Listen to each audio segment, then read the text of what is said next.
Pour l'A380, on dessine alors un fuselage de forme ovoïde qui fait plus de 8 mètres de hauteur.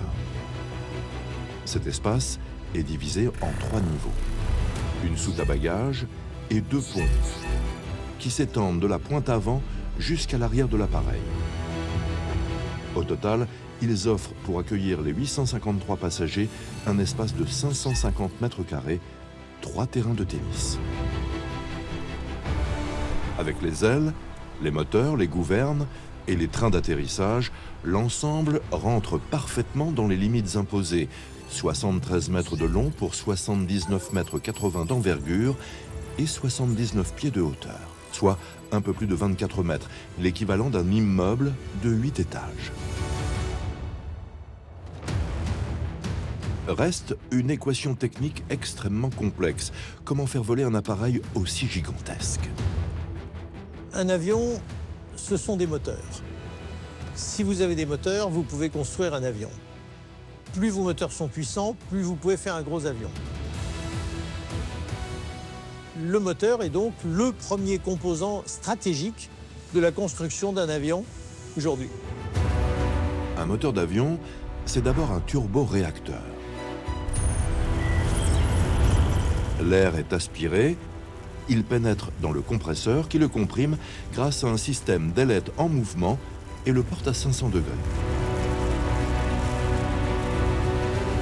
Sous haute pression et haute température, il passe ensuite dans la chambre de combustion où il entre en contact avec du kérosène. Ce mix de l'air et de gaz comprimé est enflammé, et du coup ça le met en expansion.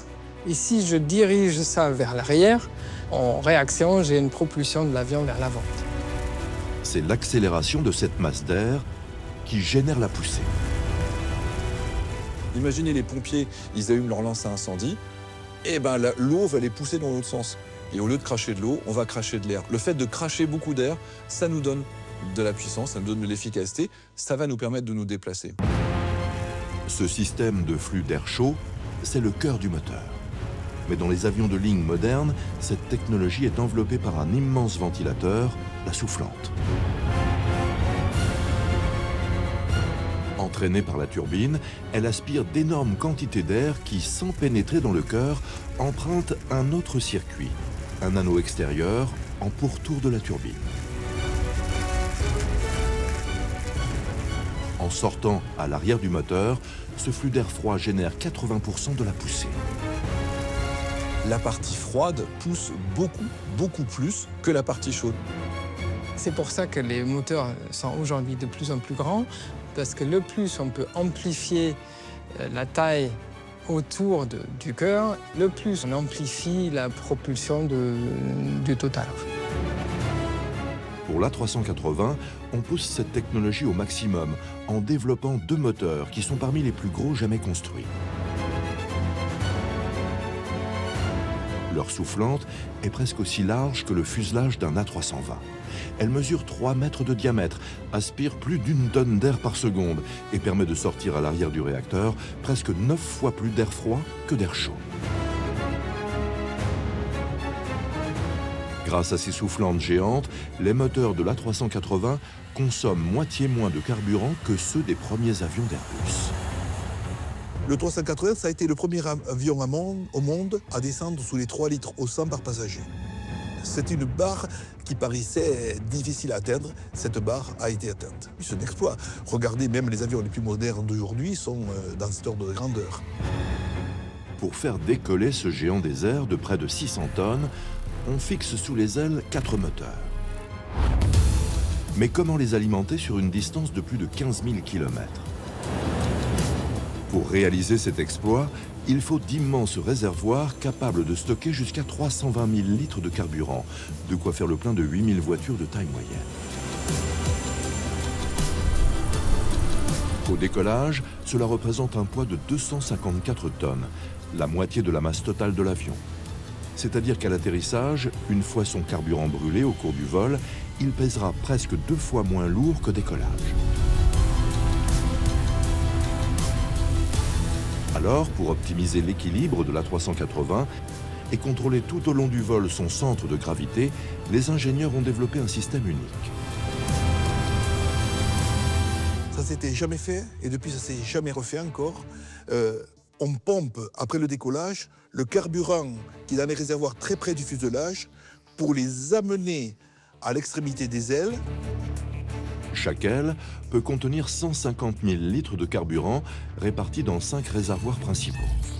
Les moteurs consomment d'abord le kérosène des réservoirs les plus proches de l'aile. Le poids du carburant va ainsi s'exercer de plus en plus sur les extrémités des ailes et soulager le fuselage. C'est alors un autre espace de stockage qui entre en jeu.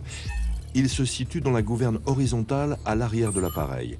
Il contient 23 000 litres de carburant qu'il transfère à l'aide de pompes vers les ailes.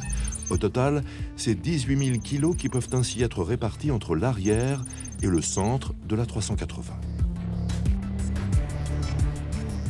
En maintenant tout au long du vol un point d'équilibre optimal, le système réduit considérablement la consommation de carburant de l'appareil. Ce type de dispositif permet de gagner des dizaines de kilos, voire des centaines de kilos. 100 kilos de gagner, c'est un passager. Donc, si vous gagnez 1 tonne, c'est 10 passagers. Et en termes économiques, 10 passagers, c'est énorme pour une compagnie aérienne. Cette technologie innovante tire profit d'une des spécificités de l'A380. Il possède les plus grandes ailes jamais construites pour un avion de ligne. La voilure de l'A380 fait 845 mètres carrés. C'est énorme. 7 fois la surface des ailes de l'A320, l'équivalent de 3 terrains de tennis. Les ailes de l'A380 mesurent 45 mètres de long. À leur point d'accroche au fuselage, l'emplanture, elles font 3 mètres d'épaisseur. Plus vous allez avoir des ailes longues, et plus vous allez être obligé d'avoir une emplanture épaisse, parce que les résistances que vous allez demander à votre aile sont quand même considérables. Ici, elle mesure 11 mètres de large, soit la longueur totale d'une aile d'A320. La seule solution, c'est de mettre beaucoup de surface ici et l'aile diminue vers le bout pour qu'elle ait une bonne performance aérodynamique, c'est-à-dire qu'elle freine le moins possible dans l'air. Leur gigantisme ne les empêche pas d'être extrêmement flexibles. En test, l'extrémité des ailes se déplace même de près de 7 mètres par rapport à leur position d'origine. Vous savez, c'est le chêne et le roseau. Hein. Le chêne casse, le roseau plie. Hein. C'est exactement le même principe dans l'aérodynamique et dans l'aviation. L'aile d'un avion, il ne faut pas qu'elle soit trop rigide, trop dure. Cette capacité à fléchir réduit le risque de dommages structurels durant les turbulences, agissant comme un amortisseur contre les irrégularités de l'air. C'est donc un impératif pour tout avion.